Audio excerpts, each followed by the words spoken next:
The Legacy of Saint Kateri Tekakwitha. Dear viewers, in the Legacy of Saint Kateri Tekakwitha, please note that we are pronouncing her name, the names of others, and the names of communities as spoken by the people themselves. For example, Saint Kateri Tekakwitha's name and that of her community, KAHNAWAKE, have Mohawk pronunciations with French spellings. So for English speakers, the important thing to remember is that the letter K gets a G sound.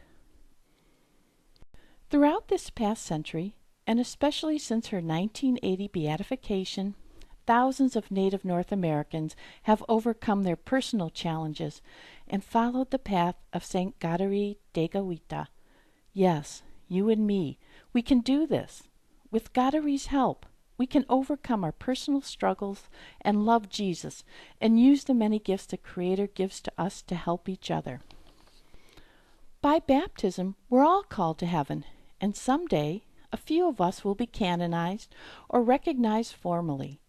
Canonized saints are those selected by the Church as models for us all.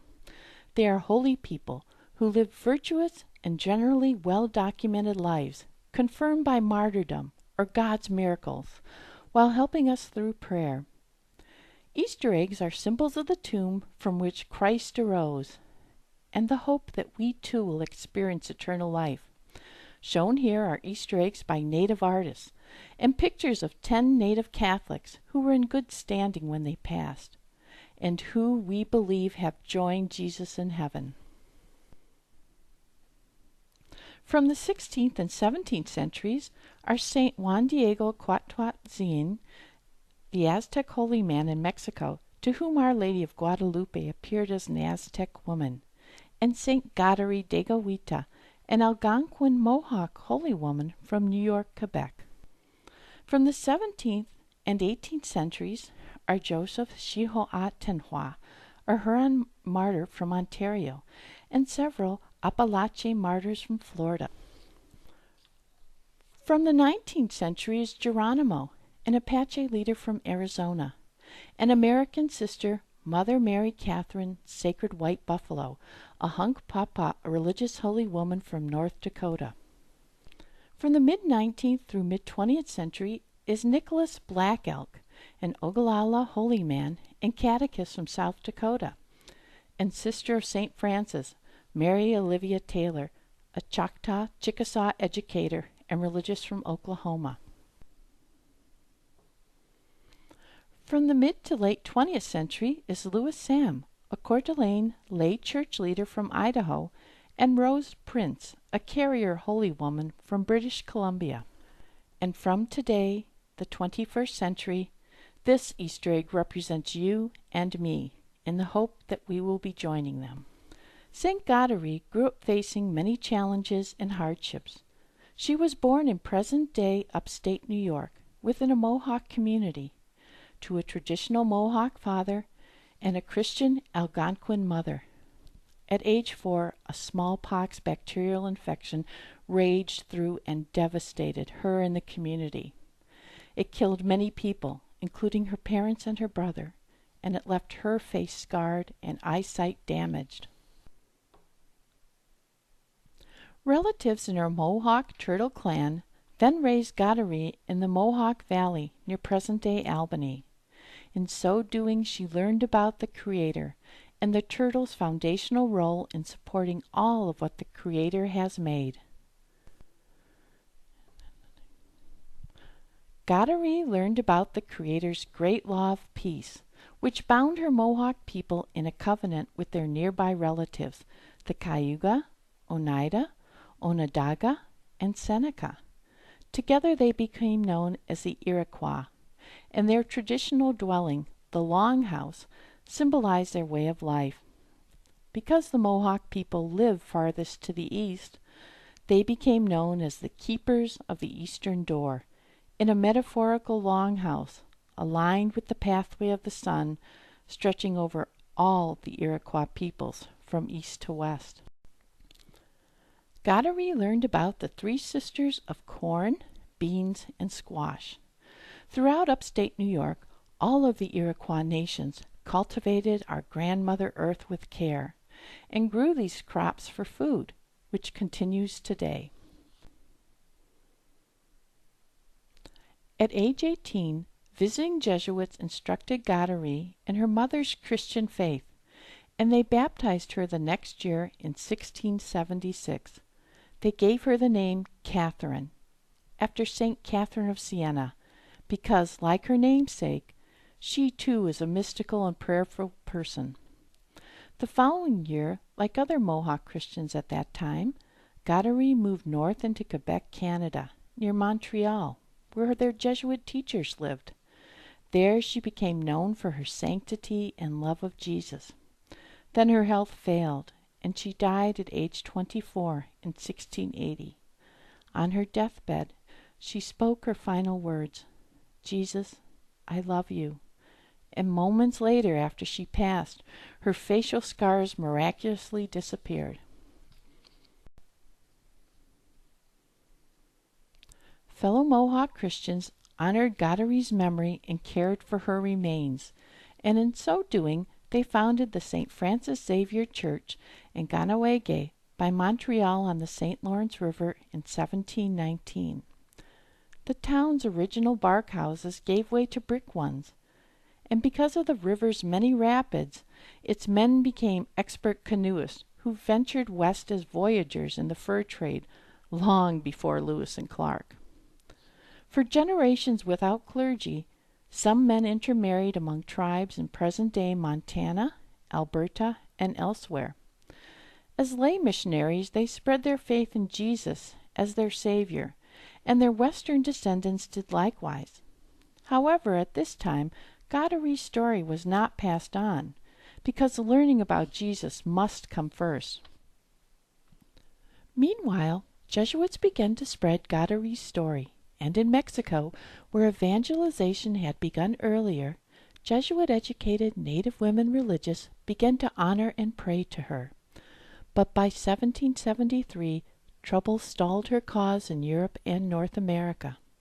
Under pressure from the colonizing European powers, Rome dismantled or suppressed the Jesuits worldwide, and 2 wars followed between British-controlled Canada and the emerging United States.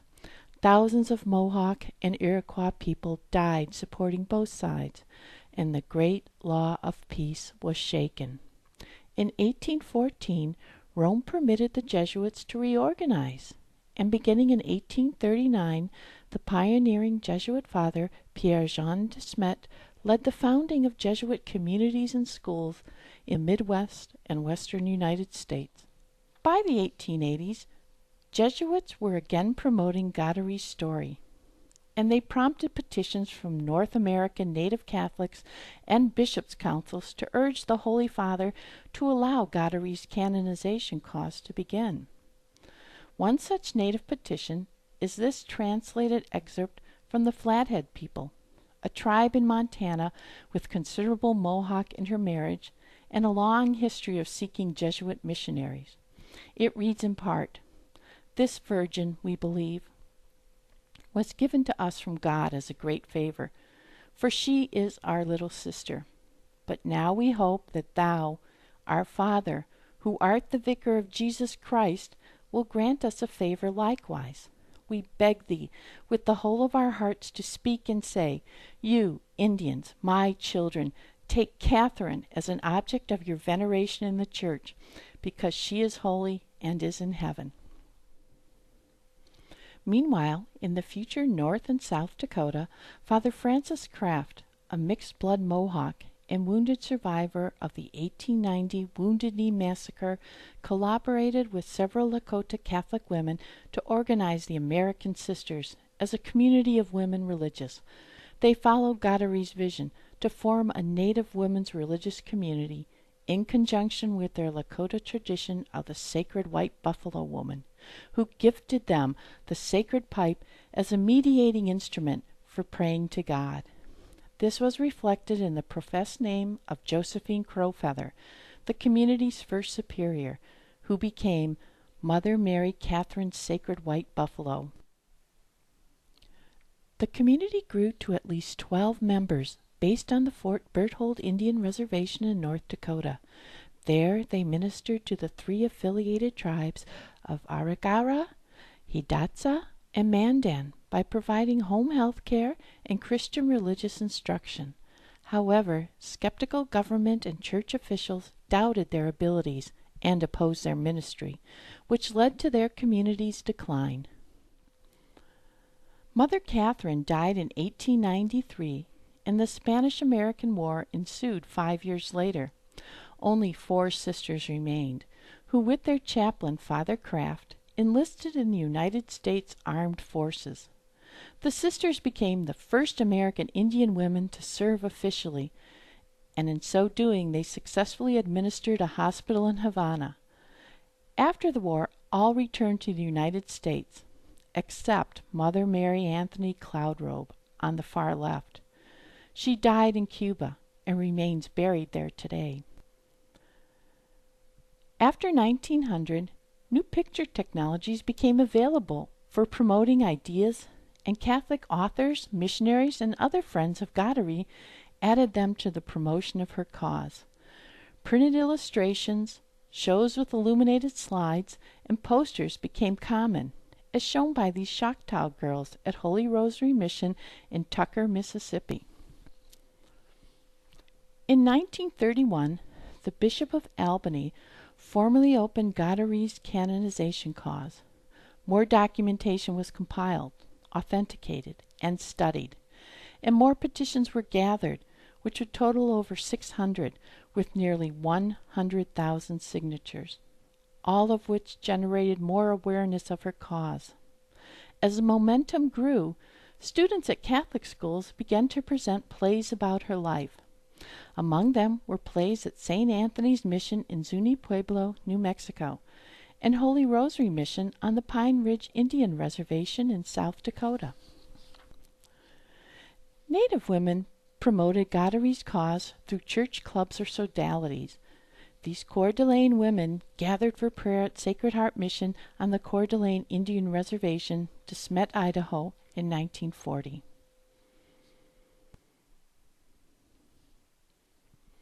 In January 1943, during World War II, Pope Pius XII declared Kateri a venerable servant of God, the first official step in the canonization process. Meanwhile, some native soldiers and soldiers-to-be sought and found her guidance and protection. Among them were Henry George, shown above, a Mohawk in the U.S. Army in India, the Persian Gulf, and Europe, and Samuel So, a Navajo code talker in the U.S. Marines in the Pacific and Japan.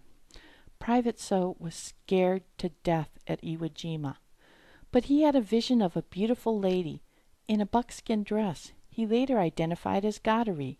She promised to protect him if he wore a necklace she showed him, which arrived in the mail the next day. As soon as he put it on, his fear left him. Then he went back to the vision site in hopes that she would return, but she did not. After the fur trade's decline in the late 19th century, the Mohawk men of KAHNAWAKE had discovered new jobs in ironwork. They began by working in local structural steel bridge projects, and then moved on to high-rise building projects in New York City and elsewhere. In 1954, some workers returned to KAHNAWAKE to remember and honor Kateri with the gift of a miniature bridge at the dedication of her statue at St. Francis Xavier Church.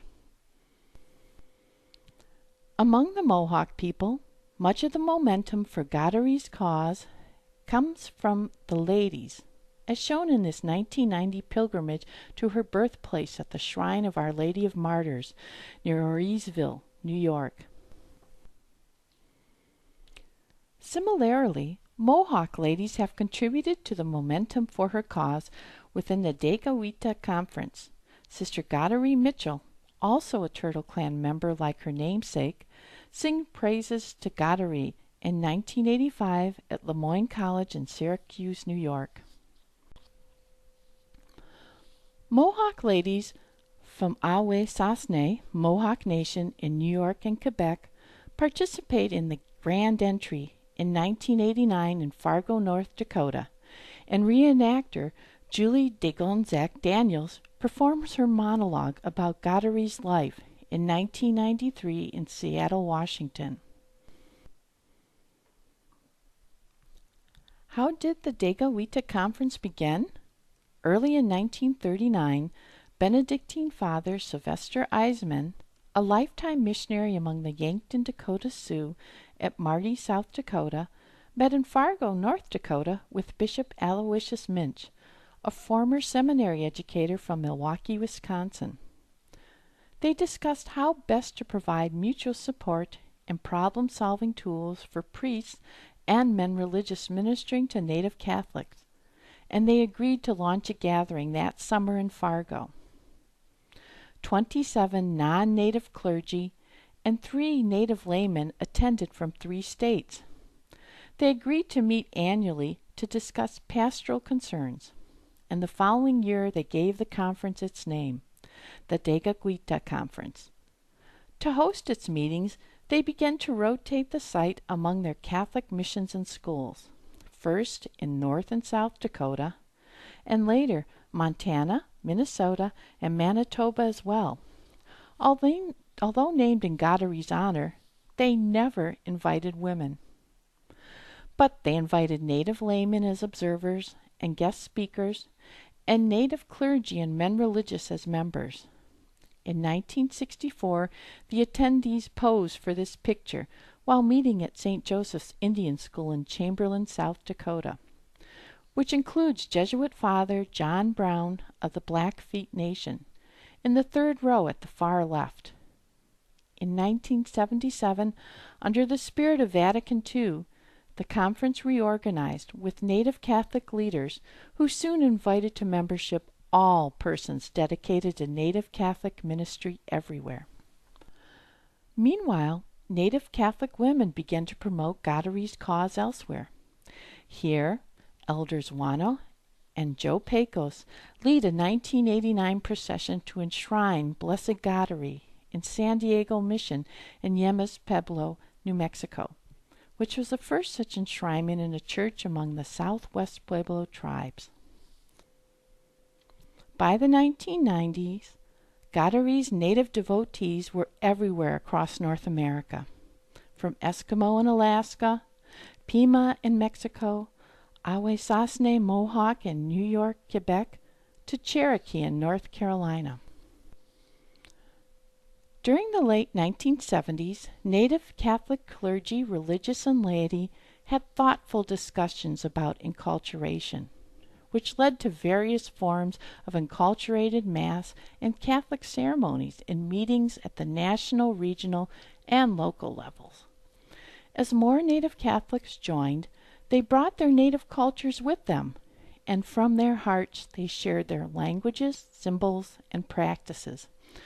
A Nez Perce woman from Idaho signs the Lord's Prayer in Plains Indian Sign Language in 1984 in Phoenix, Arizona, and Tohonoadam ladies honored KATERI with their basket dance and Mass in 1990 in Tucson, Arizona.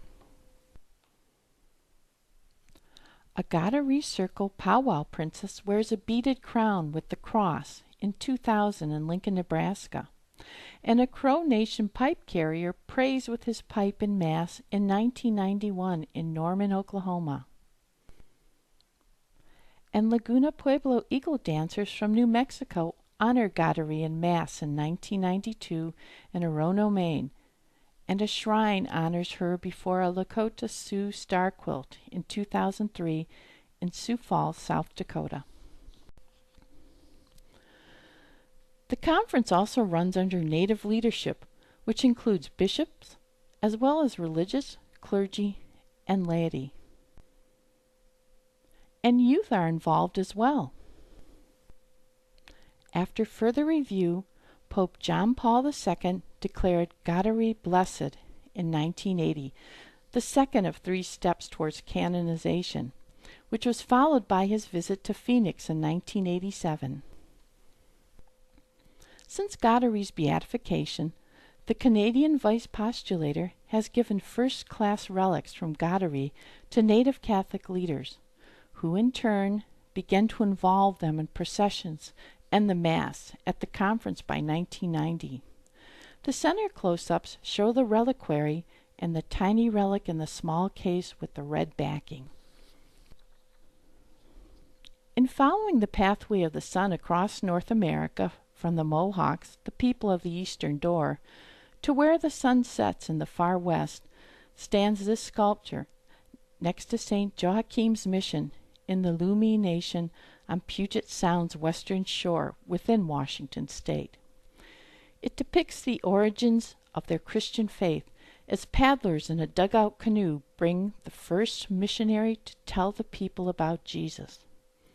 Before 2006, Lummi Catholics and Sister Kateri Mitchell began planning the conference for that summer, which was to be based in Seattle. Meanwhile, in February and March that year, 6-year-old Jake Finkbonner, a Lummi Nation boy, was fighting an aggressive strep A bacterial infection on his face.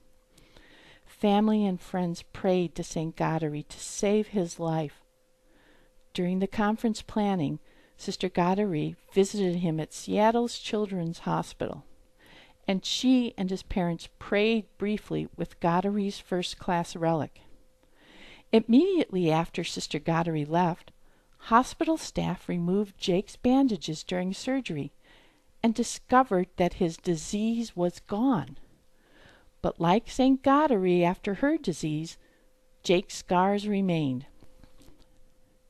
That summer, the Tekakwitha Conference visited the Lummi Nation, and at that time, Seattle Archbishop Alexander Brunet announced the Vatican's investigation of Jake's instantaneous cure, with Jake, his family, and his pastor at his side.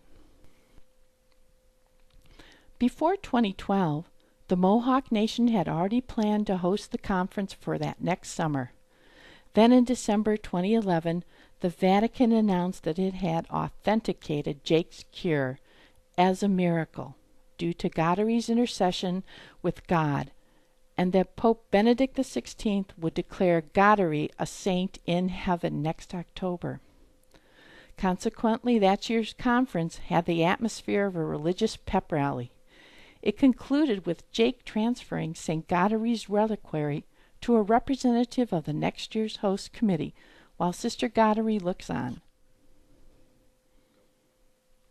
Kateri's canonization ceremony was held in St. Peter's Plaza, Vatican City, on Sunday, October 21, 2012. It was a joint ceremony and Mass involving a total of 7 canonizations amid 80,000 pilgrims from Asia, Europe, and North America. At least 2,000 pilgrims were Native North Americans, many of whom displayed distinctive Native symbols such as beadwork, buckskin, and feathers, as well as a purple and white Iroquois flag depicting the historic unity between the Mohawk, Cayuga, Onondaga, Oneida, and Seneca nations. One pilgrim was George Looks Twice from the Pine Ridge Indian Reservation in South Dakota, and a grandson of Black Elk. Mr. Looks Twice hopes that someday the church will canonize his grandfather as well. Black Elk taught traditional and Christian ways and values, and baptized over 400 Indians from several northern plains tribes. On the left, after 1910, Black Elk is teaching his mother Lucy to pray the rosary, and on the right, in 1937, he is dressed in his regalia at a tourist pageant. We hope you enjoyed this presentation, which includes pictures from the Marquette University archives, the Archdiocese of Milwaukee archives, the Minnesota Historical Society, the Native News Network, the Oneida Nations of Wisconsin, and the U.S. National Archives. For more information, we suggest reading the book, Native Footsteps Along the Path of Saint Kateri Tekakwitha, edited by Mark G. Thiel and Christopher Vesey, and published by Marquette University Press with the Bureau of Catholic Indian Mission.